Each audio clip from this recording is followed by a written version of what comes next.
Dropped passes, no separation. Are the Browns receivers letting the offense down? Cleveland, Ohio. The numbers tell a stark and troubling story for the Cleveland Browns passing game. In Sunday's 21-17 loss to the Minnesota Vikings in London, rookie quarterback Dillon Gabriel targeted just 3 wide receivers the entire game, completing a mere 5 passes to them for a paltry 66 yards. This wasn't an aberration. It's the continuation of a season-long crisis that threatens to torpedo the entire offense. Before the Detroit game, Joe Flacco, before they went into Detroit, and we were asking him about the lack of connection with Jerry Jeudy, and he said, "As Jerry goes, so our offense goes," recalled Browns beat reporter Mary Kay Cabot on the Orange and Brown Talk podcast. And the way that I wrote it in my post-game column was Jerry's not going right now. Jerry Jeudy, Cleveland's top receiver following the Amari Cooper trade last season, has been a profound disappointment. Against Minnesota, he caught just 2 of 5 targets for 15 yards and dropped another critical third down pass, at least his 5th drop already this season. The other receivers weren't any better. Rookie Isaiah Bond managed just 2 catches on 7 targets for 29 yards. The contrast between Cleveland's receiving core and Minnesota's Justin Jefferson and Jordan Addison was jarring. While those Vikings stars made game-changing plays when it mattered most, the Browns receivers were nearly invisible. They don't have enough quality receivers right now to put fear into a defense and get the box loosened up and get a guy out of there.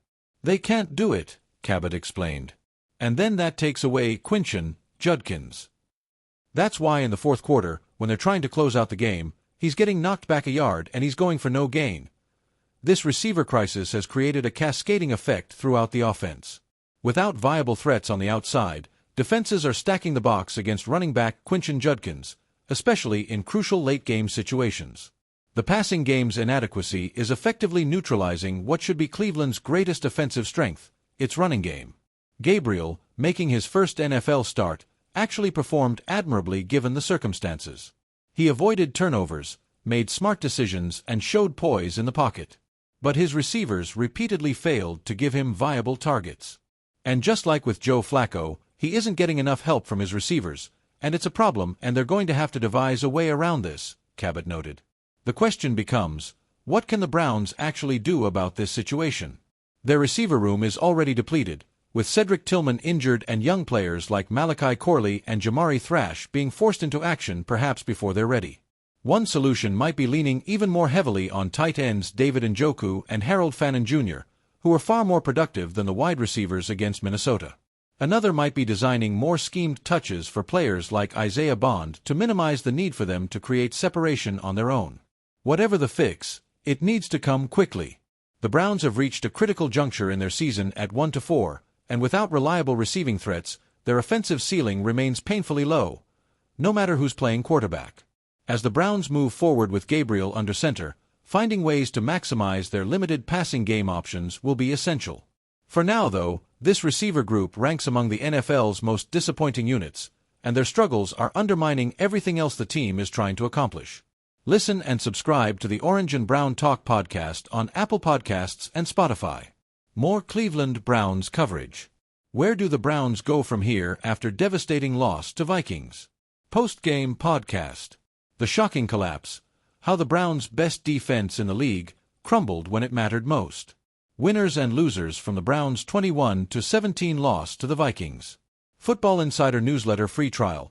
Take a minute and sign up for a free trial of our Football Insider newsletter, featuring exclusive content from Cleveland.com's Browns reporters.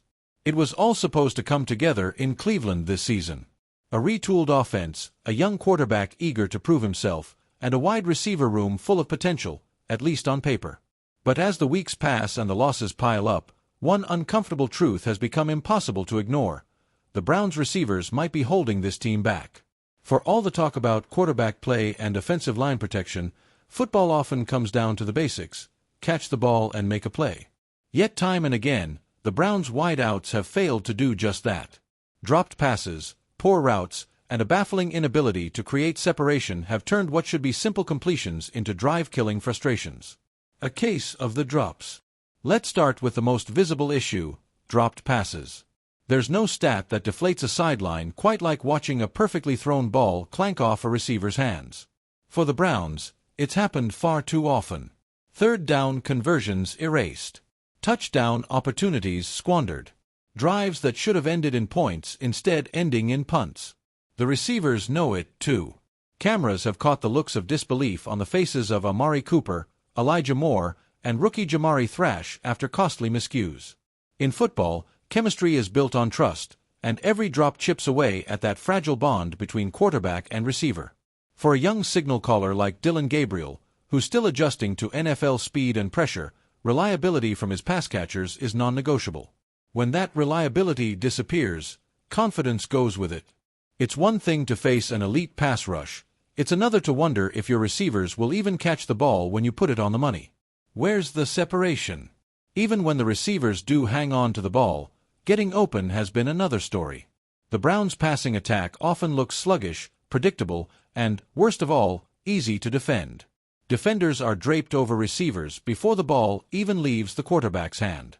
Opposing cornerbacks have been quick to diagnose routes, while defensive coordinators have noticed that Cleveland's offense lacks vertical threats. Without consistent speed or route precision to stretch the field, safeties have crept closer to the line, crowding running lanes and daring Gabriel to throw into tight windows. Amari Cooper remains the most technically sound option, but even he's struggled to separate against double coverage. Elijah Moore has flashed his shiftiness in short spaces, but those flashes are just that, fleeting. Rookie Jamari Thrash shows promise but is still learning the nuances of NFL route trees. It all adds up to a passing attack that rarely feels explosive or threatening. Scheme or skill? At some point, the question shifts from the players to the scheme. Is this purely a receiver issue, or is the offensive system failing to put them in position to succeed? Head coach Kevin Stefanski's offense, while methodical and structured, hasn't exactly been known for creativity in the passing game. Too often, receivers are running routes that overlap or fail to exploit mismatches. There's also a rhythm problem.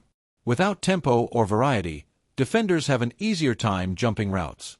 The Browns' play-action game, once a deadly weapon, has sputtered because opposing defenses no longer fear the deep ball.